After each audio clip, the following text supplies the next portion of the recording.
I'm Ryan O'Doud, and you're listening to Ryan's Audiobooks on the Issues Magazine channel on YouTube. Today we continue with the Psychic Bible, the apocryphal scriptures of Genesis P-Orridge, and the third mind of the Temple of Psychic Youth, section 111, in which we finish part 6, Magic Defends Itself. Is magic really for all? A reintroduction to the Temple of Psychic Youth. The word magic is so open to misinterpretation that one wishes one could find a substitute word that covered all the implications that the former implies. Neurology, physics, art, to name a few, all come close, but not one of them encompasses all the implications of the others, which magic does. Like it or not, we are more or less forced to us the old nomenclature for the purposes of this book, at the risk of evoking unpleasant encounters with past manuals on contemporary magic.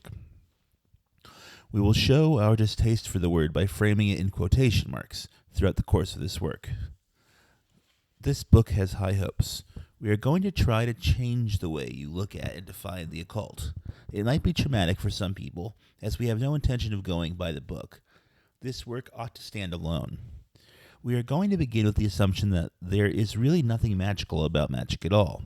What we call by that name are actually long-neglected abilities that anyone can develop. This will be discussed in greater detail in the first chapter. For hundreds of years at least, English writers have assumed that their readers are male. We feel that this disenfranchises a large number of potential readers, so one subtle magical exercise we will perform throughout this book is to linguistically exclude males for once. Maybe you'll see what it's like being on the other side of the fence. Needless to say, this book is intended for both genders. We think this is a radical project. There is nothing to memorize, no exercises to do. In fact, we aren't going to ask that you do anything at all. Just read the words that are in this book. The ideas contained in them are food for thought, not seedlings to be transplanted.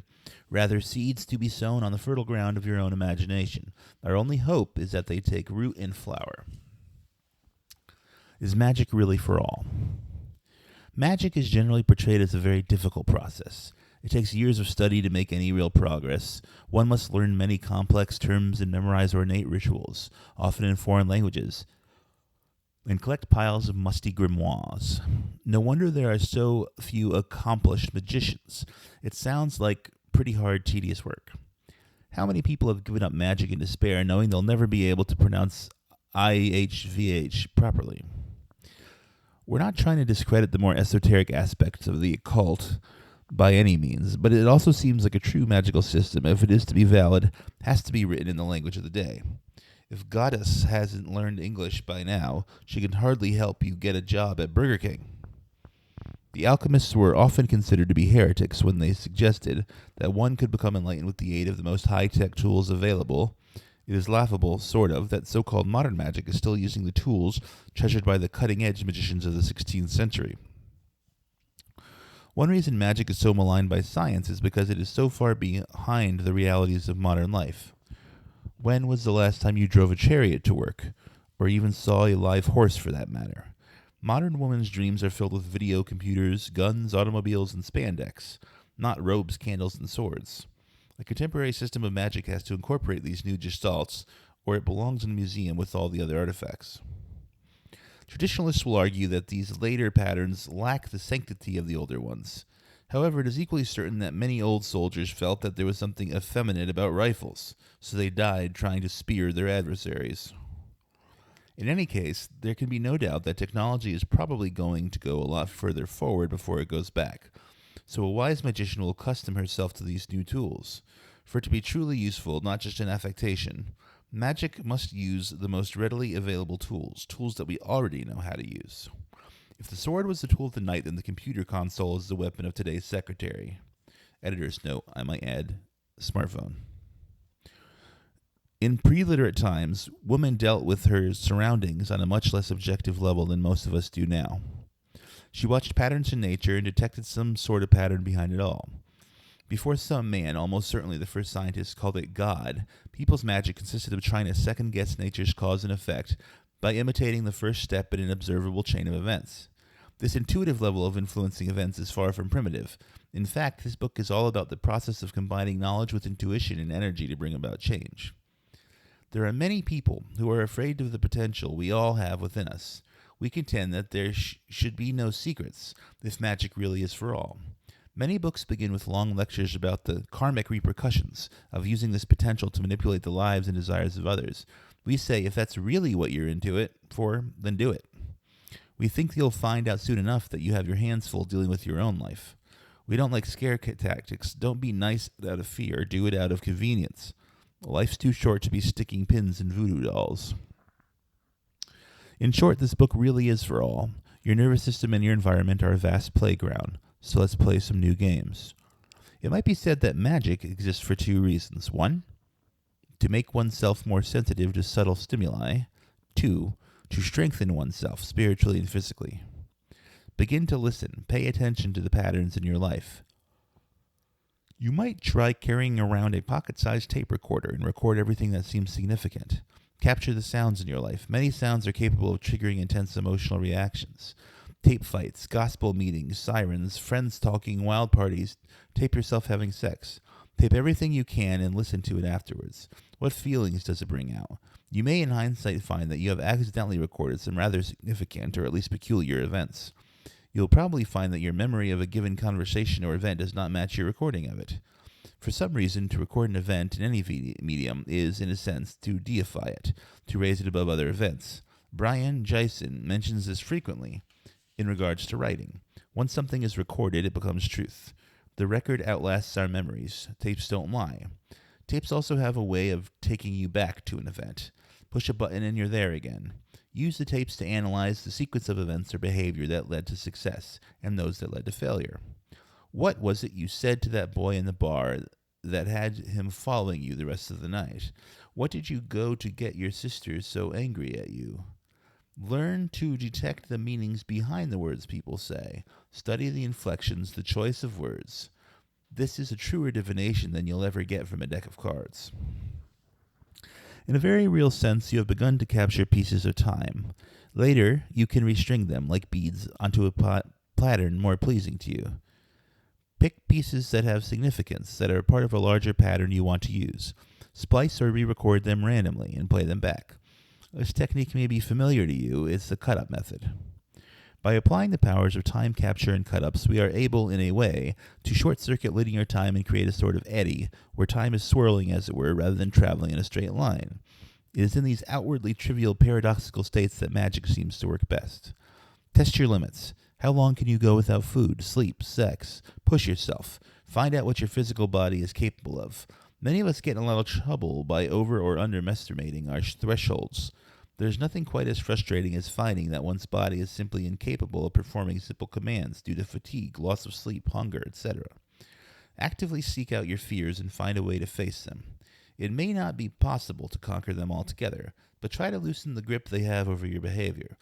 Try to get to the point where they no longer influence decisions. Try being completely honest with someone. Tell them your deepest fantasies, fears, hopes, dreams. Don't try to cover up any character flaw. Expose your very soul to them. Allow a certain amount of time each day to just meditate on how you would like your life to be. Would you want a car? Would you eat, mat, smoke, drink? Do you want a job, a boyfriend? What kind of clothes would you wear? You will find as you continue that everything begins to fall into place. There are less uncertainties. You change your mind less each day. Is that your true will then? Time will tell. These are just a few suggestions. It would be better if you could find your own way to explore these areas. The taping exercise is basically a way to examine the outer world, your environment. The others are to explore the inner, yourself. There are an infinite number of ways to do it. The key is to do it regularly. These preliminary exercises are just a means by which to familiarize yourself with the territory we are about to explore in detail. There's a section break. The spider path. In many cultures, animals were observed and their traits imitated. The spider is one example. She is usually portrayed as the archetype of feminine power with good reason. The female is often as much as 10 times bigger and more aggressive than her male counterpart. Spiders are one of the truly omnivorous species around, which means that a male might become a meal rather than a mate if he isn't careful. Needless to say, he has evolved a very careful courtship sequence. Before seeking out a female, the male spins a small mat and essentially masturbates onto it. He then dips his antenna-like front appendages, called palps, into the semen on the mat, coating them with his seed. He then seeks out a female's web and taps out an elaborate beat on it to hopefully convey to his prospective partner that he is a date rather than a snack. If the female doesn't immediately eat him, he then performs an entrancing dance which again hopefully, in effect, hypnotizes the female into allowing him to insert his sperm-soaked palps into her, by then waiting organ. He then takes his leave as soon as etiquette allows. Female spiders seem to enjoy a light meal after sex. There are a number of points of magical interest here. First, the idea of ejaculating before rather than during intercourse.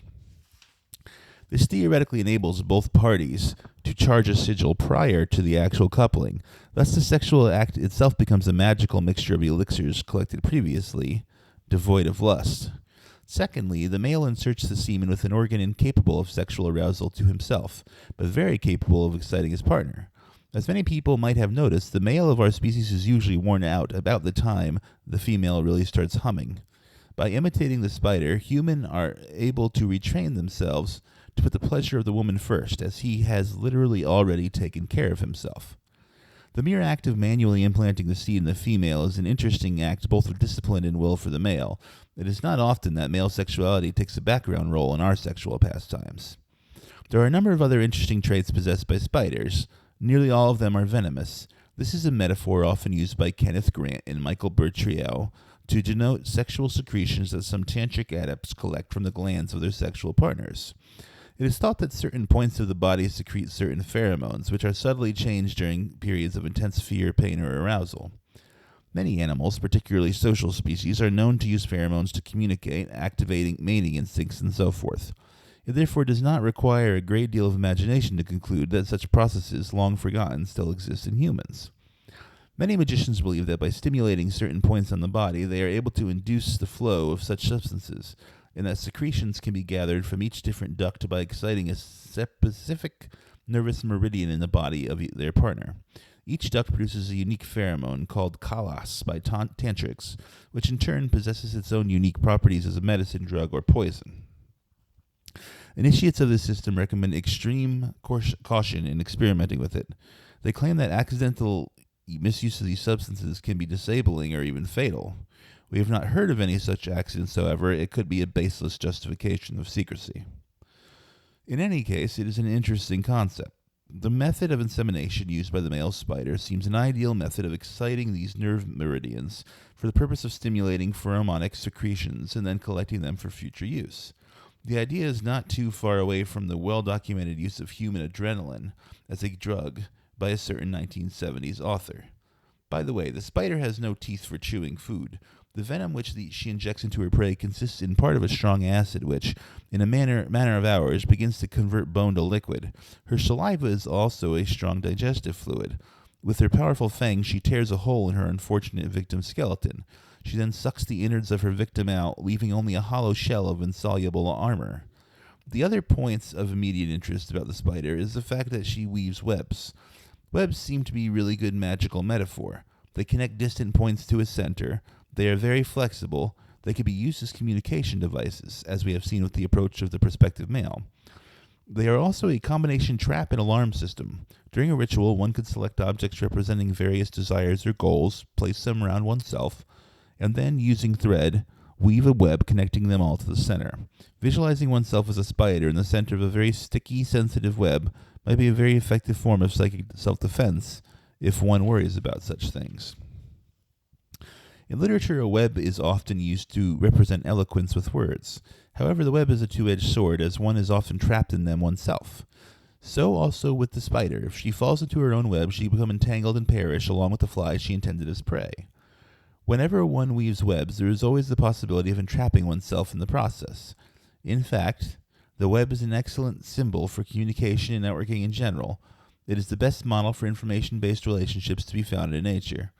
The web also implies a certain degree of anchoring and stability. Any magician who truly wishes to succeed in her endeavors must have a web of some sort, for security as well as communication and grounding. By studying the attributes of various animals, one can gradually develop a personal Kabbalah, much more meaningful than learning the letters of some forgotten tongue. But this too is a forgotten language, at least for womankind. We spoke it eons ago as we sat around campfires in the primal night of our dimmest past. Once we develop our ear to hear it once again, it calls out to us through the millennia, and its call, once answered, is hard to resist. Section break. Why don't you just enjoy your body? The physical vehicle of the spirit mind is the body. It is the only one you have. If you desire spiritual strength, it seems only natural that you should possess some degree of physical strength as well. One's dreams can't come true if one hasn't the physical strength to realize them. Think of the type of lover that attracts you. Handsome, muscular, well-groomed, and intelligent. If you were him, would you be attracted to someone who did not share these characteristics? So many magicians take terrible care of their physical vehicle and then wonder why the Adonis they lust after never calls. Nobody wants to make love to someone who is flabby and listless due to lack of exercise. We feel that a crucial part of any magician's daily discipline should be some form of physical exercise. It is crucial that the shape of one's body reflect the discipline within. Our society is based on the way things appear to be, so work to embody on the outside the traits you are working hard to engender on the inside. Strength, sensuality, discipline, to name a few. You will find that improving your physical condition is very rewarding in many ways. You will become more disciplined, have a great deal more energy and stamina, both at work and play. You will be more conscious of what you are putting in your body, such as alcohol, tobacco, drugs, caffeine, junk food. And perhaps most importantly, you will be more attractive and radiate good health to those around you. It is said that our lives are a constant race against inevitable decay and death. Though many of us are too young to feel the approach of middle age, the race is on. If you can get a head start on it, you'll be glad as you grow older and exercise becomes more necessary to have developed the requisite discipline early in life. Don't get us wrong, we're not trying to turn you into a bodybuilder or health food fanatic. We're just pointing out that there are so many more possibilities open to a person who is well-toned and vigorous physically than to a person who is not. It is crucial that a magician have a good self-image, and most often the self-image is not as good as it could be if you don't like the body you see in the mirror. It is a function of magic to change what we don't like. It's high time we started doing some magic on our own flabby, tired bodies. Experiment with your body. Try stimulating, or better yet, have someone else stimulate points on your body. You will notice that stimuli on some points excite you and others repel you. Mark these points down somewhere. They are very important in certain forms of sexual magic.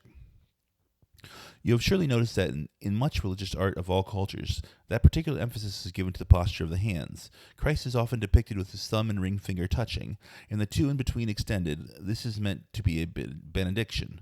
Take a while and try to think what each of your fingers represent. What do you use your various fingers for? As an example, if you are right-handed, you probably point only with that finger. So you could say that your right index finger is your projective finger, similar to a magical wand. The index finger of your dominant hand is most likely your dominant finger. Try touching the tip of your dominant finger with the tips of each of the other fingers of that hand.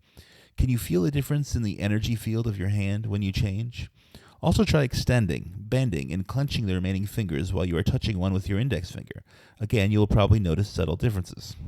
The Hindus were great students and practitioners of sacred gestures, which they called mudras. They attributed each finger to a planet. Even the palm was thus associated. They believed that by combining these planetary influences, one could create subtle changes in one's aura that could make one more open to particular forces or ideas. Austin Osman Spare was also a great believer in the power of gesture and posture to influence one's receptivity to specific currents. Based on Hindu yoga techniques, he developed a series of positions of what he termed the death posture. These consisted of either unnaturally compressing or extending the body or the hand. By concentrating on these postures, practicing them, and eventually being able to hold them effortlessly, one is able to induce slightly and not so slightly altered states of consciousness. For some reason, these states are very conducive to magical work. A note is perhaps necessary here. While we neither condemn nor condone drug use, we do feel that the goal of the magician should be to attain drug-like states without the use of drugs. We have found discipline and focus to be very difficult to maintain while under their influence. A sloppy magician is generally not a terribly successful one. Health and legal complications can also cause one a great deal of trouble that can be easily avoided by just saying no. In order to be relevant to people today, magic has to be relevant to the prevailing conditions of today.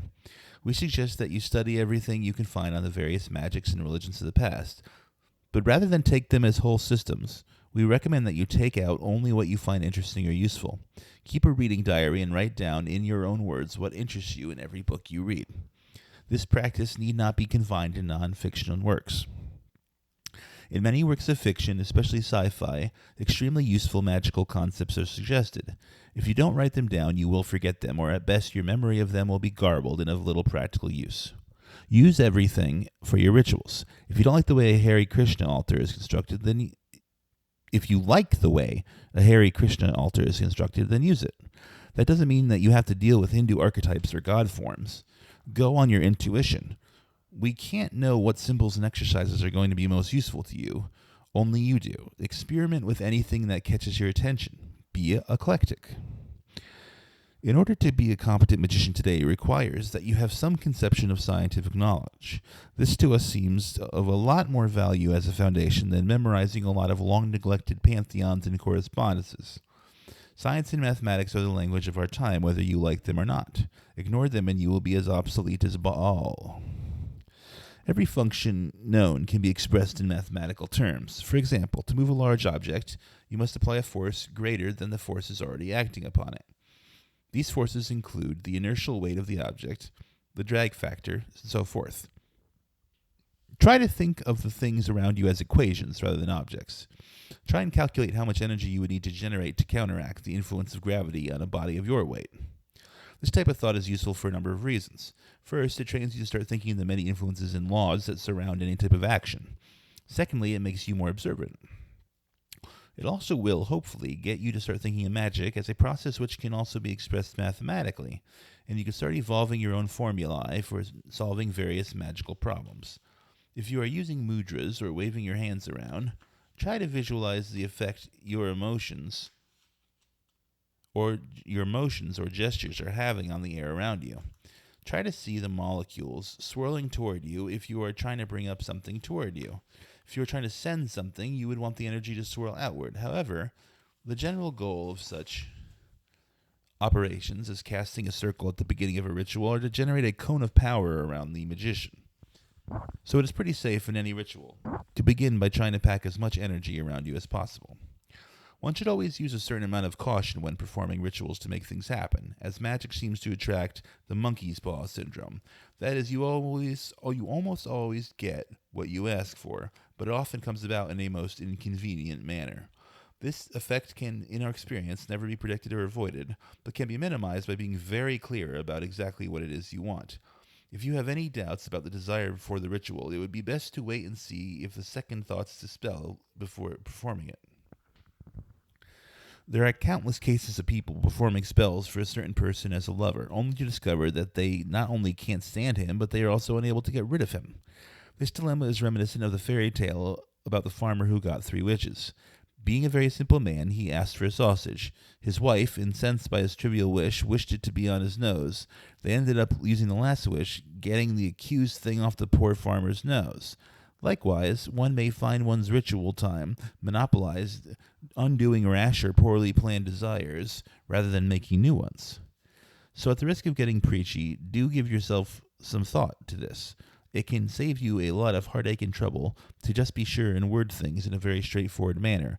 If you don't want Paul calling you after your fling, then try and include a no-strings clause in your ritual. After analyzing a number of such rituals, we have classified sigils into 2 loose categories, the wish sigil and the will sigil. The wish sigil, as it implies, a ritual aimed outside at a specific person or event to get a certain job, for example. The danger about wish sigils is that you might end up totally hating the job.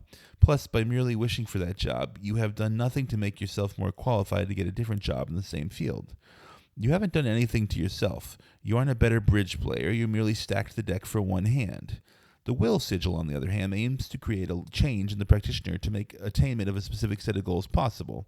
She does not ask for specific things. Rather, she tries to develop the skills necessary to get what she wants whenever she wants it. This seems to be a superior method all around. It enables the magician to not only get what she wants, but also gives her ability to get the things she'll undoubtedly want in the future as well. So she is developing her personality for the long term as well as achieving short-term goals. It might be a good idea to think of your desires in terms of what skills you lack to achieve them. As an example, there is a particular man you want to meet. Now, wouldn't it be better to try and figure out how to be more aggressive, perhaps, so you can just walk up to him and introduce yourself? Because long after that schmuck is forgotten, you will still be more aggressive and be able to introduce yourself to all kinds of other schmucks. Pardon the cynicism there. Perhaps you could think of yourself as the center of an energy whirlpool, with all that energy just lashing around you, waiting for you to absorb or send. TOPY Station Newsletter. And there's a section break. Of exercise. Stuff to do to make you more capable and more relaxed magically. You may have noticed that books on magic, however interesting they are, eventually get into the boring exercises, which apparently you have to do every day in order to actually get onto the interesting magical heights scaled by the experts. They're usually authoritarian about it, and the exercises tend to be deadly dull. They nearly put me off magic for life. Well, I agree that it's a good idea to get hold of these skills. You'll feel more comfortable and more clear-headed as a result of them, and you'll be able to do ritual work more effectively.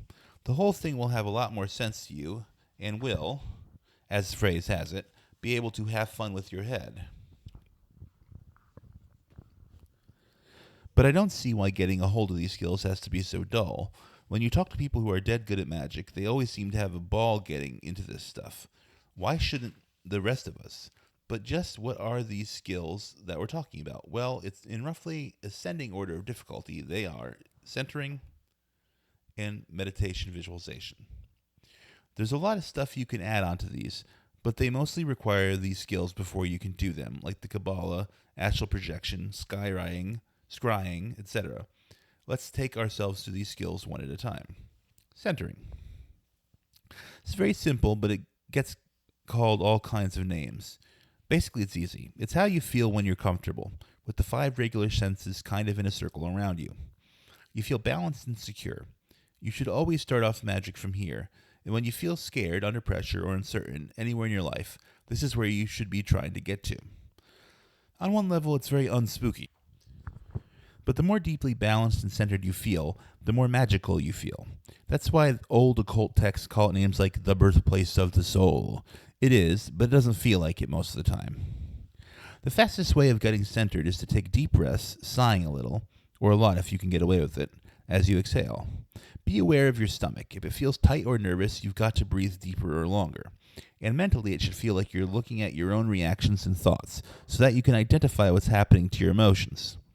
It's probably impossible to do this perfectly unless you're an advanced yogi, but the process of trying to do it is enough to calm you, make you feel peaceful, or at least a lot more calm than you were 5 minutes ago.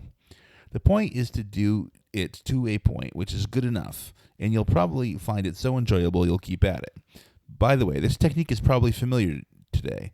It gets taught by everyone from evangelical Christians to management consultants and health workers. It's still magic, though. Meditation. Centering is essential, but it's also pretty easy. Meditation is a bit harder, but still not nearly as difficult as it's made out to be. You'll find it dead useful, too. Meditation in this basic sense is training your mental muscles so you can focus your mind where your will tells it to go. Basically, one is getting pushed away thoughts that you don't want in your head, so you can get more energy and peace from out of your center. Take away the static from the peace you felt when you were centering, and it expands, making you feel even better. The thing is, you have to decide you're going to do it, saying to yourself, no, I'm not going to let that get in the way of my bit of peace and enjoyment. Bear in mind, however, that you don't have to be in perfectly focused somatic state every waking hour, nor do you have to smash the extraneous thoughts out. Here's how. 1. Get yourself a reasonably quiet space. You need to feel confident that no one will disturb you for, say, 15 minutes. Turn the lights down. If you can light it by candle without the place getting too weird, so much the better. 2. Sit down in a comfortable straight-back chair or against the wall. You probably shouldn't lie down. Just make sure you're not liable to drop off when you get going. If you can do it in a yoga position or even the full lotus, that's great, but it isn't strictly necessary. 3. Take at least 10 deep, cleansing breaths with your eyes closed while focusing on getting centered. 4. Now drift into the velvety blackness of non-thought, as one writer put it. Remember how you felt when you were simply captivated by a trancy piece of music? Or when you were daydreaming at school, looking out the window vacantly? That's the kind of thing we're aiming for. This time your brain will keep on feeding your consciousness with bits and bobs of memory, information, reminders, etc., as it tends to do. Your job now is to say to it, no thank you, I'm not thinking about that. I'm thinking about the sensation of peace and calm coming from my relaxed body, especially my stomach. And you should gently put the thought aside. You can always come back to it later, and your brain will supply it again later if that's important. And go back to thinking about the sense of peace which comes from your center. Just keep on feeling balanced. 5. Drift along as you like. Don't worry if you keep on having to push away thoughts. This is only natural at first. Just keep on trying to recapture the feeling of balance.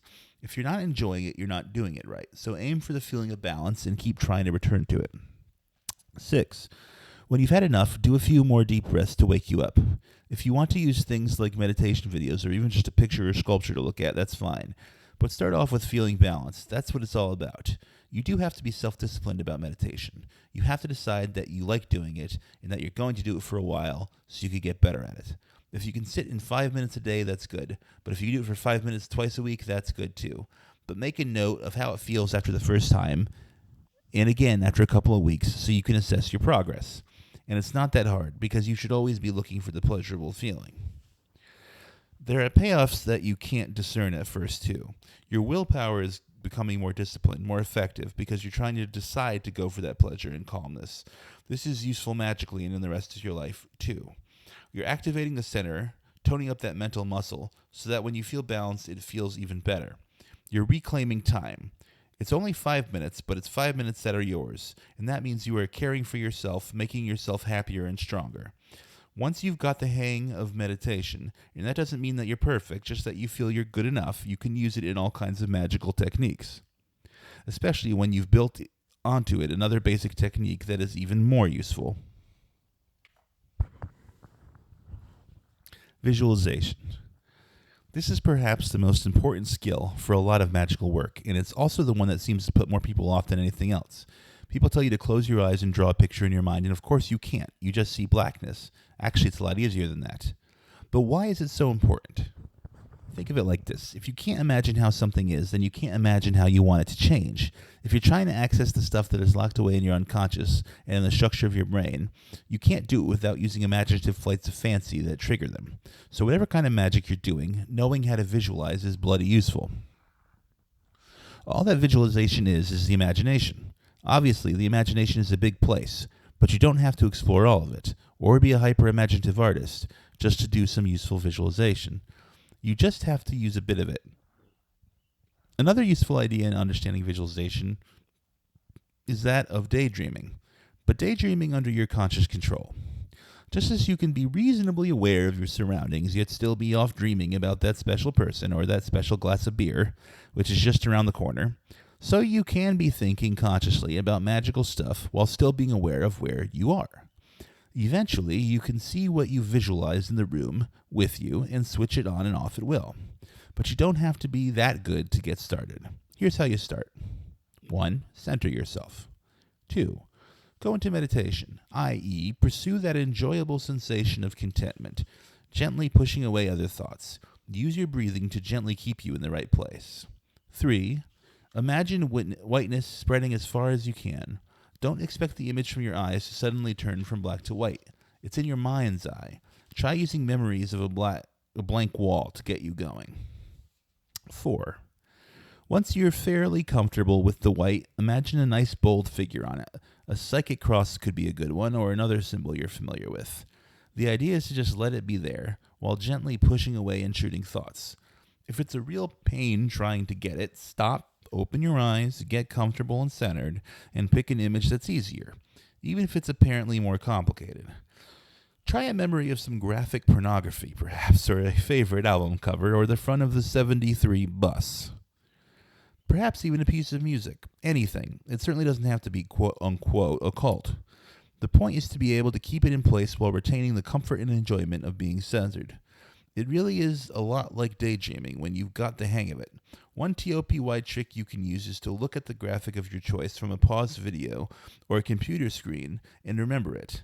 Then close your eyes and recall it, keeping it there.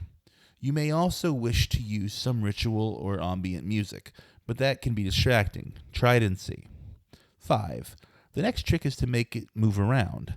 do what you want it to in your imagination. This is a lot of fun, and you can soon find yourself doing visualization all the time, but it has to be consciously controlled.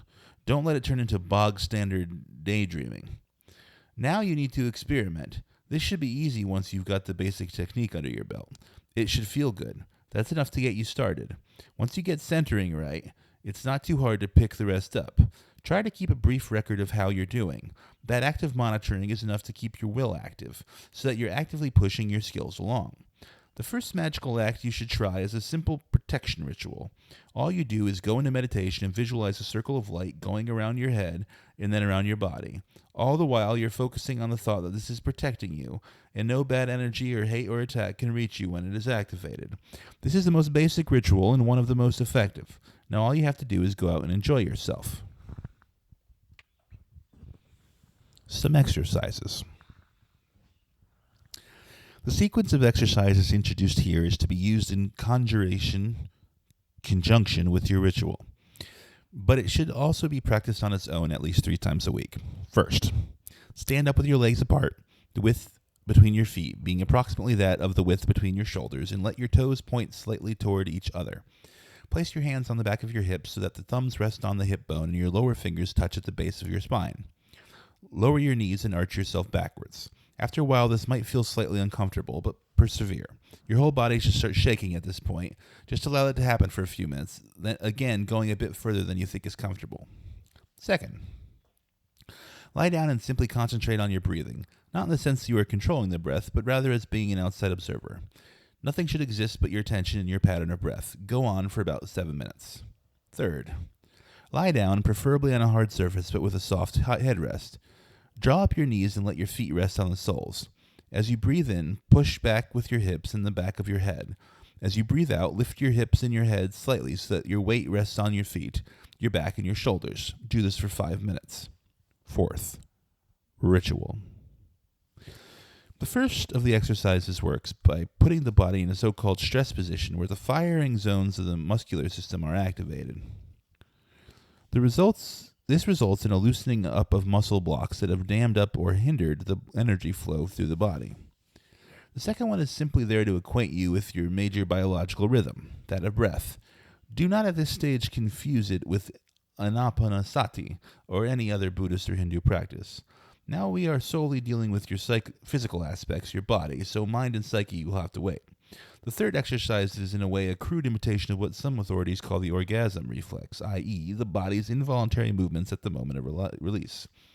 But its practice can have the function of eliciting that response and can rid you of unwanted tension that builds up in your body as you climax. Tension usually brought about through fear, guilt, or other negative conditionings. Important. Write down your impressions and feelings after you have gone through these exercises. Sometimes they can result in releasing old and held back emotions. Sometimes you will recognize them and know their origin. Sometimes they will just be feelings that you cannot place or understand. Note every difference in your physical reality. Does your body respond in a different manner? And so on. And then send us a short description of your results. Mirror exercise. Sit in a comfortable position in front of a mirror, relaxed but not slumped. Light the mirror with a candle to the left and right. For the preliminary part, you may like to close your eyes, letting your consciousness sink down through your body. In Tai Chi systems, there's a power center, known as the Tan Tien, located below the navel. Or use any method of relaxation and centering which works best for you. Now concentrate your gaze on your eyes reflected in the mirror. Don't consciously try to place any particular emotion in the eyes, but let images and feelings arise spontaneously. Do this for a while longer than is comfortable, then record your impressions immediately. Mirroring with partners. Please note, it's a good idea when using mirroring exercises with a partner to explain and discuss what you are doing, as it can cause confusion and worry otherwise. Sit comfortably, relaxed, but with a straight back, facing your partner. Let the energy flow freely through your body and between each other. Let feelings and images arise as you look into each other's eyes. What do you see and how do you feel? Are there similarities between what each of you sees and feels? And of what you see in your partner's face? Which do you feel comes from him or her? And which do you recognize as your own feelings? By learning to recognize your own feelings projected onto your partner's face, you may be able to discover if you also have been projecting unconscious aspects of yourself onto your partner. This discovery can be a painful one, but it can also be a liberating experience. Once the projected aspects are recognized as such, you can then begin to re-assimilate them into your consciousness, thus becoming stronger, and learning to see clearly and appreciate others as persons in their own right with their own feelings. A note on taking note. Often it is useful to try to record immediate impressions of an exercise or experiment without moral judgment or intellectual interference at first. Then put it away and forget about it. Do something else and sleep on it. Go back to it another day and see if your experiences of the exercise connect with anything that has happened or you have done or dreamed. You may find that connections will seem to have been made spontaneously. For this phenomenon to function, it is necessary to give it time and space to let it happen, and not do anything consciously to force it. This is why we suggest to analyze your discoveries, it may be useful to leave some time first. If you try any of these suggestions, you'll probably want to tailor them to suit your personal needs, and maybe you'll come up with some new ones. Let us know what you discover in your adventures so we can share them. Please yourself. This is the Temple of Psychic Youth Way, TOPY station. Thus concludes section 111 of the Psychic Bible. Tomorrow we continue with section 112, Essays on Intuitive Magic, 7.